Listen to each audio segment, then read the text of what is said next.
দখলদার বাহিনী এবং নিরীহ ফিলিস্তিনিদের মধ্যে ভয়াবহ যুদ্ধ চলছে। আর এই মুহূর্তে আমাদের হাতে এসেছে যুদ্ধের ভয়ঙ্কর কিছু গুরুত্বপূর্ণ আপডেট সংবাদ। প্রথমেই জানাবো ইসরায়েলের পুরো আকাশ অবরোধের হুঁশিয়ারি ক্ষুব্ধ নেতানিয়াহু। ইয়েমেনের হুতি গোষ্ঠী ইসরায়েলের বিরুদ্ধে সম্পূর্ণ আকাশ অবরোধের হুমকি দিয়েছে। এর জবাবে ইসরায়েলের প্রধানমন্ত্রী বেঞ্জামিন নেতানিয়াহু হুতিদের বিরুদ্ধে কঠোর পদক্ষেপ নেওয়ার ঘোষণা দিয়েছেন। এরপর জানাবো ভারতীয় প্রতিরক্ষা খাতের সব গোপন তথ্য পাকিস্তানের দখলে। জম্মু কাশ্মীরে ভয়াবহ সন্ত্রাসী হামলার পর ভারত ও পাকিস্তানের মধ্যে উত্তেজনা কার্যত চরমে পৌঁছেছে। এর মধ্যেই ভারতীয় প্রতিরক্ষা খাতে ব্যাপক সাইবার হামলা চালিয়েছে পাকিস্তান ভিত্তিক হ্যাকাররা। সম্প্রতি ভারতীয় প্রতিরক্ষা মন্ত্রণালয়ের অধীনে একাধিক গুরুত্বপূর্ণ ওয়েবসাইটে হ্যাকিংয়ের ঘটনায় সব বিষয় সামনে এসেছে। এতে অত্যন্ত গুরুত্বপূর্ণ গোপন সব তথ্য ফাঁসের শঙ্কা দেখা দিয়েছে। জানাবো পূর্ণ শক্তি দিয়ে জবাব দেয়া হবে বললেন পাকিস্তানি সেনাপ্রধানের হুঁশিয়ারি। ভারতকে হুঁশিয়ারি দিয়েছেন পাকিস্তানের সেনাবাহিনী প্রধান জেনারেল আসিম মুনির। তিনি বলেছেন, যদি পাকিস্তানের সার্বভৌমত্ব ও ভূখণ্ডের অখণ্ডতা লঙ্ঘন করা হয় তাহলে তার দেশ সম্পূর্ণ সামরিক শক্তি দিয়ে তার জবাব দেবে। এদিকে ভারতে আসছেন পুতিন। ভারতের প্রধানমন্ত্রী নরেন্দ্র মোদীকে টেলিফোন করে কাশ্মীরের পহেলগাঁয়ে সাম্প্রতিক সন্ত্রাসী হামলার তীব্র নিন্দা জানিয়েছেন রাশিয়ার প্রেসিডেন্ট ভ্লাদিমির পুতিন। পাশাপাশি তিনি বলেছেন, ভারত সফরের জন্য মোদী তাকে যে নিমন্ত্রণপত্র পাঠিয়েছেন তা তিনি গ্রহণ করেছেন এবং শীঘ্রই নয়াদিল্লিতে আসছেন। এবং সর্বশেষ জানাবো মাকে বিদায় জানালেন তারেক রহমান।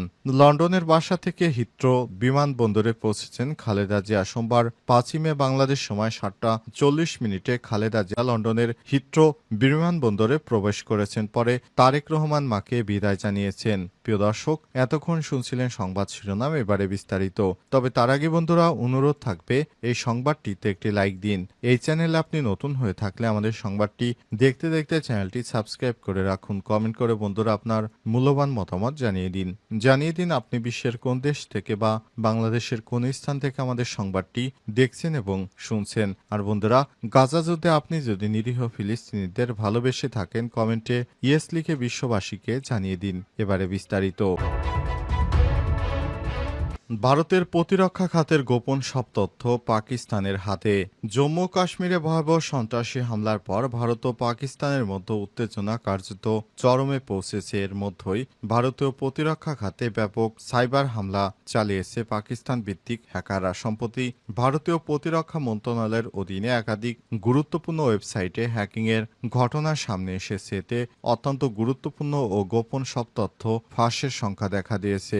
ভারতীয় প্রতিরক্ষা মন্ত্রণালয়ের সূত্র থেকে জানা গেছে, পাকিস্তানি হ্যাকারদের একটি গোষ্ঠী পাকিস্তান সাইবার ফোর্স ভারতের একাধিক প্রতিরক্ষা প্রতিষ্ঠানের ওয়েবসাইট হ্যাক করেছে। এতে কর্মীদের লগইন ক্রেডেনশিয়াল সহ গুরুত্বপূর্ণ সব প্রতিরক্ষা তথ্য ফাঁস হয়ে যাওয়ার সংখ্যা দেখা দিচ্ছে। পাকিস্তান সাইবার ফোর্স নামের একটি হ্যাকার গ্রুপ দাবি করেছে তারা Manohar Parrikar institute of defence studies and analysing এবং মিলিটারি ইঞ্জিনিয়ার্স সার্ভিসেস MES এর ওয়েবসাইট থেকে গুরুত্বপূর্ণ তথ্য সংগ্রহ করছে। তারা দাবি করেছে অন্তত 1600 জন ব্যবহারকারী তথ্যসহ প্রায় 10 GB ডেটা তাদের হস্তান্তর করা হয়েছে। এছাড়াও হ্যাকাররা আর্মড ভেহিকল নিগম লিমিটেড নামক প্রতিরক্ষা মন্ত্রণালয়ের একটি সংস্থার ওয়েবসাইটও হ্যাকের চেষ্টা চালায় এবং সেটি আপাতত অফলাইনে রাখা হয়েছে।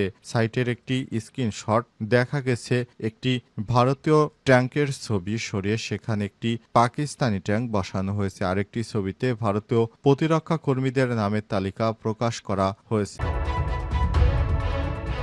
ইসরায়েলের পুরো আকাশ অবরোধের হুঁশিয়ারি ক্ষুব্ধ নেতানিয়াহু।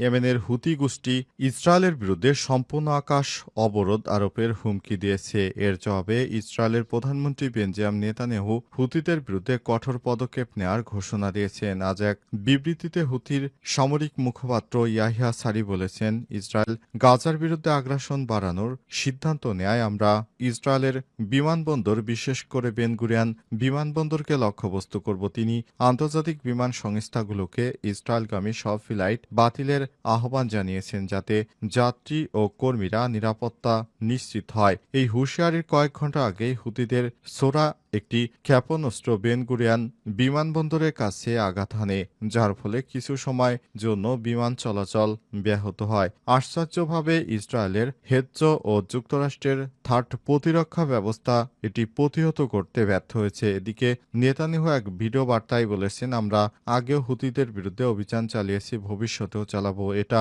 হবে না যে একবার আঘাত করলাম গেল, বরং একের পর এক আমরা আঘাত করে যাব।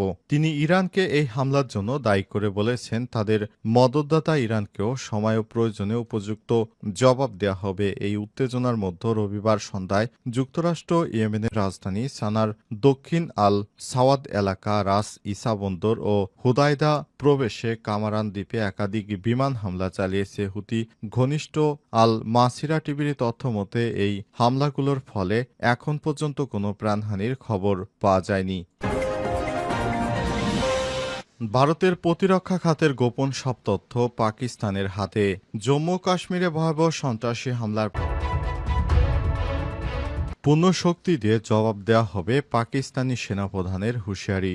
ভারতকে হুঁশিয়ারি দিয়ে পাকিস্তানের সেনাবাহিনী প্রধান জেনারেল আসিম মুনির বলেছেন, যদি পাকিস্তানের সার্বভৌমত্ব এবং ভূখণ্ডের অখণ্ডতা লঙ্ঘন করা হয় তাহলে তার দেশ সম্পূর্ণ সামরিক শক্তি দিয়ে তার জবাব দেবে। সোমবার পাকিস্তান আন্তঃবাহিনী জনসংযোগ পরিদপ্তর ISPR এর এক বিবৃতিতে এই তথ্য জানানো হয়েছে। গত 22 এপ্রিল ভারত অধিকৃত কাশ্মীরের পহেলগাঁয় পর্যটকদের উপর প্রাণঘাতী হামলার জেরে প্রতিবেশী এই দুই দেশের মধ্যে এখন উত্তেজনা চরমে পৌঁছেছে। ঠিক সেই সময় এই হুঁশিয়ারি দিলেন পাকিস্তানের সেনাপ্রধান। পহেলগাঁওয়ে ওই হামলায় 26 জন পর্যটক নিহত হয়। ভারতের হামলার জন্য ইসলামাবাদকে দায়ী করে আসছে তারা, তবে পাকিস্তান এই অভিযোগকে ভিত্তিহীন বলে প্রত্যাখ্যান করে আসছে। এরপর থেকেই দুই দেশের মধ্যে কূটনৈতিক চাপা উত্তেজনা এবং পাল্টাপাল্টি বক্তব্য চলতে থাকে। ইসলামাবাদ দাবি করেছে তাদের কাছে বিশ্বস্ত গোয়েন্দা তথ্য রয়েছে যা ইঙ্গিত করে যে ভারত সম্ভাব্য সামরিক অভিযান চালাতে পারে, আর এতেই দুই দেশের মধ্যে যুদ্ধের আশঙ্কা বেড়েছে। সোমবার রাওয়ালপিন্ডির জেনারেল হেডকোয়ার্টার্সে অনুষ্ঠিত 15তম ন্যাশনাল ওয়ার্কশপ বেলুচিস্তানে অংশগ্রহণকারীদের উদ্দেশ্যে জেনারেল মুনির আরও বলেছেন, পাকিস্তান আঞ্চলিক ও বৈশ্বিক শান্তি চায়, তবে আমাদের সার্বভৌমত্ব লঙ্ঘিত হলে জাতীয় মর্যাদা এবং জনগণের কল্যাণ রক্ষায় আমরা পূর্ণ শক্তি দিয়ে জবাব দেব। এ সময় তিনি ভারতকে হুঁশিয়ারি দিয়ে বলেছেন, ভারত যে ধরনের কর্মকাণ্ড করছে তাতে খুব শীঘ্রই আমাদের মধ্যে যুদ্ধ বেঁধে যাবে, তা এখন আর বলার অপেক্ষা রাখে না।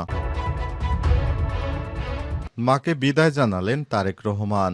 লন্ডনের বাসা থেকে হিথ্রো বিমানবন্দরে পৌঁছেছেন খালেদা জিয়া। সোমবার 5ই মে বাংলাদেশ সময় 7টা 40 খালেদা জিয়া লন্ডনের হিথ্রো বিমানবন্দরে প্রবেশ করেন। পরে তাকে তারেক রহমান বিদায় জানান। এর আগে স্থানীয় সময় 2টা 10 দলের ভারপ্রাপ্ত চেয়ারম্যান তারেক রহমান নিজেই গাড়ি ড্রাইভিং করে মাকে বিমানবন্দরে নিয়ে যান। কাতারের আমিরের দেয়া বিশেষ বিমানে এয়ার অ্যাম্বুলেন্সে বেগম খালেদা জিয়া ফিরছেন। প্রসঙ্গত, কাতারের আমিরের দেয়া এয়ার অ্যাম্বুলেন্সে তিনি লন্ডনে গিয়েছিলেন। খালেদা জিয়ার সঙ্গে তার দুই পুত্রবধূ জুবাইদা রহমান ও সৈয়দা শারমিলা রহমানও দেশে ফিরছেন। এদিকে খালেদা জিয়ার দেশে ফেরার খবরে দলীয় নেতাকর্মীদের মাঝে উচ্ছ্বাস দেখা গেছে। দলীয় প্রধানকে স্বাগত ও অভ্যর্থনা জানান ব্যাপক প্রস্তুতি নিয়েছে বিএনপির এবং অঙ্গ সহযোগী সংগঠনগুলো। এ নিয়ে গত কয়েকদিনে দফায় দফায় প্রস্তুতি সভা করা হয়েছে। শনিবার সন্ধ্যায় দলের ঢাকা মহানগর দক্ষিণের সহযোগী সংগঠনের শীর্ষ নেতাদের নিয়ে যৌথ সভা করেছে বিএনপির